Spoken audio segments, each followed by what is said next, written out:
I too want to welcome all our visitors in the public gallery and indeed welcome my fellow Kildare man and wish him obviously the best of luck in the forthcoming local elections. I also want to thank Fianna Fáil senators for introducing what is a very important debate that we're having here tonight, Electoral Amendment Voting at 16 Bill 2021, which of course is an act to reduce to 16 years of age at which a person is entitled to be registered as a European Parliament and local government elector.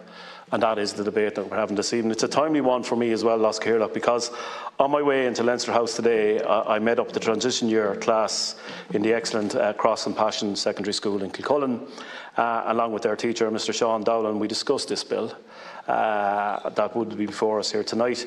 And there was a variety of answers which I think some members might find very interesting in the discussion between that particular transition year class in Kilcullen in County Kildare this morning.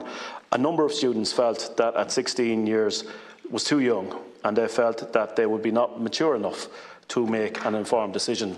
And I think that was very welcome, that young people are thinking like that. Another rather interesting comment from a student was that 16 was too young, as that particular student felt that they would only vote the way their parents wanted them to vote. Very interesting comment by a 16-year-old in County Kildare this morning. But however, it has to be said the majority of the students in that transition year class were very much in favour of a reduction in the age to 16, with comments like, I feel I'm old enough, I live in my community, I want to vote, I want to get my name on the register, it would mean a lot to me, it is my future, I want to vote. And that was a comment that was replicated time and time again by the students in Cross and Passion. Indeed, one of the questions that was asked, which was rather interesting as well, Las Caoirleach, was would this come in time for the local elections of next year? Senator Byrne has gone some way to answering that question. The government have gone some way to maybe not answering that question, but that was the question that was on the lips of those in the Cross and Passion this morning. And that is it's a conversation I've had with many young people. I think that's important as well, that as politicians we have those conversations, because another part of our discussions today was what they thought of politicians and how we converse with young people. And it was very interesting to hear comments back that we don't converse enough. Young people don't feel that they're part of the political system. And I think that's something we can all take on board. It's something I definitely took on board. You know, when young people are telling you that they're not aware of what you're doing on the ground in South Kildare or wherever we may be, then it's a worry for us all in this house. It's a worry that we're not getting through to young people, and young people are so important to us all. And it goes without saying that young people are indeed the future of this country. Many of them want to get involved. They want, of course, to get their voices heard. They want to vote. And many of them were aware of the issues. And again, this morning in that discussion, I'm using that as an example of many conversations I had, but that, as I said, this one was actually this morning. They were aware of what was missing in their own localities. And when we talk about introducing this, as we could, through legislation for local elections, these are the examples that they were giving of the infrastructure that they felt that young people were missing in their own area, and they were quite very much aware of that and how they needed that to be introduced.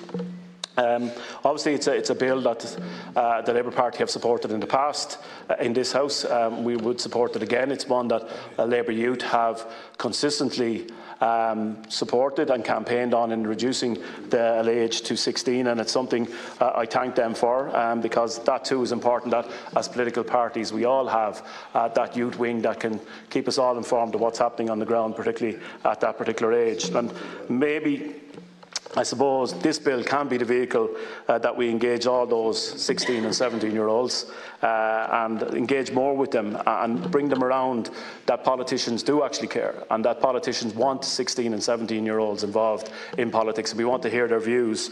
It reminds me of, that has been referenced here before, it reminds me of the story, which is true in my case, of a local politician who knocked on the door and asked to speak to the mammy and daddy of the young person who answered the door, not knowing that the person had just turned 18 and had registered to vote only the week before and was looking forward to engagement with that politician at the door and other politicians.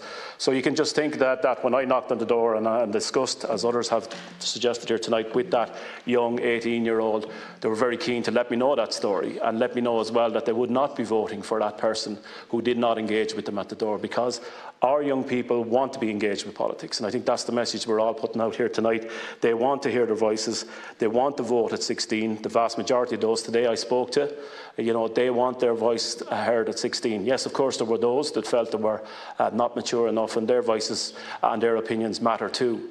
But the majority of people in that class today, and the people that I've spoken to over the last couple of, indeed, weeks and months, want to hear their voices and their voices to be heard at 16 and 17. And we have, as you've outlined, Senator Byrne, a mechanism here to allow that to happen for local and indeed European elections.